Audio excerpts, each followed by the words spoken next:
যিমান সংকিত বৰ্তমান চৰকাৰ হ'ব লাগে তেওঁলোকে হোৱা নাই। তেওঁলোকৰ চকু মাত্ৰ অসমৰ ভিতৰত ক'ত ক'ত তেওঁলোকে বাগান কিনিব পাৰে, ক'ত ক'ত তেওঁলোকে মাটি কিনিব পাৰে, সেয়া লৈ তেওঁলোকে ব্যস্ত।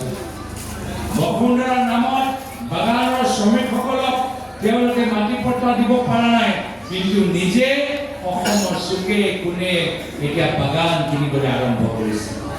য'তে গাঁৱৰ ভিতৰত খালী পথাৰ আছে, গ্ৰেজিং ফিল্ড আছে, তাতে গৈ বিজেপি দলৰ নেতা সেই পথাৰটো কব্জা কৰি নিজৰ ব্যৱসায় আৰম্ভ কৰে আৰু গাঁৱৰ মানুহবোৰ নিজৰ গৰু ছাগলী তাত লৈ যাব পৰা নাই।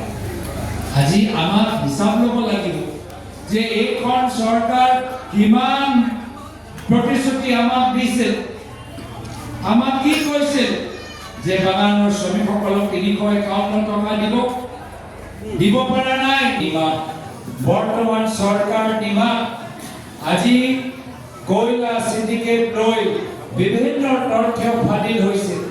বাতৰি যদি পঢ়ে তেতিয়া তাত উল্লেখ কৰা হৈছে যে অসমৰ ভিতৰত কিমান বহলভাৱে কয়লা চিণ্ডিকেট চলি আছে।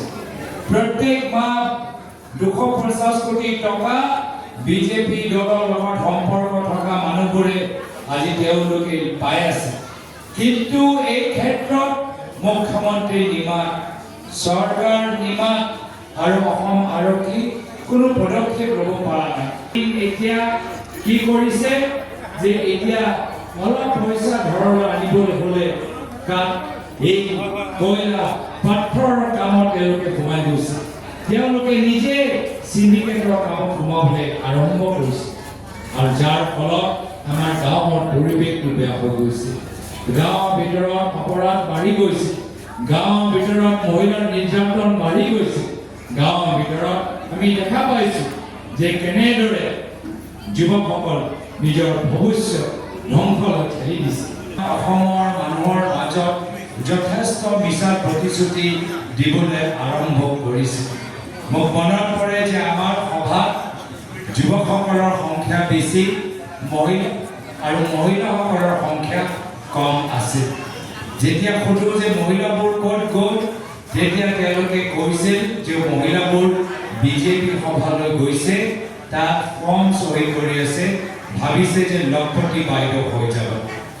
এতিয়া ১ বছৰ পাৰ হৈ গ'ল, লখপতি বাইদেউ কোনো হোৱা নাই আৰু বৰ্তমানৰ পঞ্চায়ত নিৰ্বাচনৰ সময়ত কংগ্ৰেছৰ সভা এতিয়া মহিলাবোৰো যথেষ্ট আহিবলৈ হৈছে। এইটো আমালোকৰ বাবে এটা শুভ লক্ষণ যে গাঁৱৰ ভিতৰত সকলোৱে এতিয়া বুজি পাইছে যে বিজেপি বাৰম্বাৰ বেলেগ বেলেগ মাত্ৰ টেঙা আম খুৱাই থাকে। আৰু সেইকাৰণে যদি আপোনালোকে কংগ্ৰেছ দলৰ প্ৰাৰ্থী তালিকা চাব, তেতিয়া দেখিব যে গাঁৱৰ ভিতৰত আটাইতকৈ উচ্চ শিক্ষিত, অৱসৰপ্ৰাপ্ত কৰ্মচাৰী, বিশিষ্ট সমাজ সেৱক তেওঁলোকে ওলাই আহি কংগ্ৰেছ দলৰ প্ৰাৰ্থী হ'বলৈ বিচাৰে।